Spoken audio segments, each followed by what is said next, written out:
लोकसभेत खासदारांच्या निलंबनाचं सत्र सुरूच आहे। आपसे कि आप चर्चा करें, संवाद करें। ये तख्तियां लेकर सदन में मर्यादित आचरण नहीं है। माननीय सदस्यगण, तख्तियां लेकर सदन में नहीं आना है।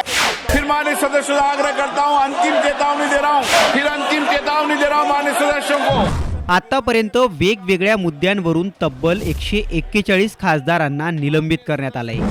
विरोधकांनी याला अघोषित आणीबाणी असल्याचं सांगितलंय। पण लोकसभेत आणि राज्यसभेत खासदारांचं निलंबन का करण्यात आलंय? कोणती कारणं देऊन आणि कोणत्या कायद्याअंतर्गत हे निलंबन होतं? निलंबित झालेले खासदार न्यायालयात धाव घेऊ शकतात का? हेच या व्हिडिओतून अगदी सोप्या शब्दात समजून घेऊयात। ये जो हो रहा है देश में बहुत गलत हो रहा है। और क्या मांग थी हमारी? हम सिर्फ एक रिप्लाई, जो हादसा हुआ है, जो हल्ला हुआ है संसद में, उस पर सिर्फ चर्चा चाह रहे हैं। ऐसे क्या मांग हम? खासदार सुप्रियाताई सुळे आणि माझं सुद्धा निलंबन करण्यात आलं। माझी एकच प्रतिक्रिया की आतापर्यंत आणीबाणी विषय ऐकलं होतं, आज अघोषित आणीबाणी प्रत्यक्ष अनुभवली। या सरकारचा निषेध करतो मी। नव्या लोकसभेत खासदारांच्या निलंबनाचा नवीन इतिहास रचला गेलाय। संसदेतील घुसखोरीच्या मुद्द्यावरून विरोधक आक्रमक झालेत आणि निलंबन सत्राला वेग आला। पण खासदारांचं निलंबन कोणत्या कारणांमुळे झालं? खासदारांचं निलंबन का? 2 तरुणांनी संसदेत घुसखोरी केली। या मुद्द्यावरून विरोधकांनी दोन्ही सभागृहात आवाज उठवला। सुरक्षेत इतका मोठा घोळ झाला तरी कसा, असा प्रश्न विरोधकांनी लावून धरला आणि यावर गृहमंत्री अमित शहा यांनी उत्तर द्यावं अशी मागणीही विरोधकांकडून झाली।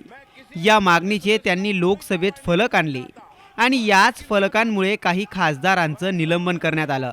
तर संसदेत गदारोळ घालणं, संसदेची शिस्त मोडीत काढणं अशी कारणं देऊन खासदारांचं निलंबन करण्यात आलंय। कोणत्या नियमांनुसार खासदारांचं निलंबन झालं? लोकसभेच्या नियम क्रमांक 374 नुसार खासदारांचं निलंबन करण्यात आलंय। काय आहे नियम क्रमांक 374? अध्यक्षांचा अधिकार आणि सूचनांचे उल्लंघन करणे, सभागृहाच्या कामकाजात अडथळे आणणे अशी कृती खासदारांकडून घडल्यास खासदारांचं निलंबन करण्यात येतं। त्याचबरोबर राज्यसभेच्या नियम क्रमांक 256 नुसार खासदारांचं निलंबन करण्यात आलंय। काय आहे नियम क्रमांक 256? सभागृहाच्या कामकाजात अडथळे आणल्यास खासदारांना या नियमाअंतर्गत निलंबित करण्यात येतं। निलंबित झालेले खासदार न्यायालयात धाव घेऊ शकतात का? घटनेच्या कलम क्रमांक 122 नुसार संसदेने केलेल्या कारवाईवर खासदारांना न्यायालयात दाद मागता येत नाही। निलंबित झालेल्या खासदारांमधून महाराष्ट्रातून खासदार सुप्रिया सुळे आणि अमोल कोल्हेंचाही समावेश आहे। खासदार सुप्रिया सुळे यांनी या निलंबनाला अघोषित आणीबाणीच म्हटलंय।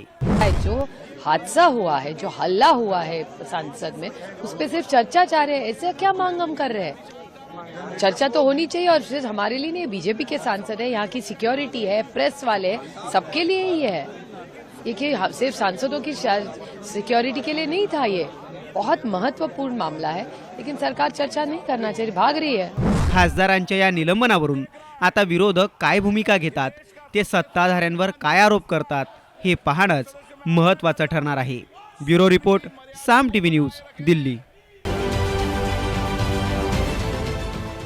देश विदेशातील प्रत्येक घडामोडींचे लाईव्ह अपडेट मिळवण्यासाठी आता साम टीव्हीच्या सर्व सोशल मीडिया प्लॅटफॉर्मला लाईक, फॉलो आणि सबस्क्राईब करा। तसंच सर्व नोटिफिकेशनसाठी बेल आयकॉन प्रेस करायला विसरू नका।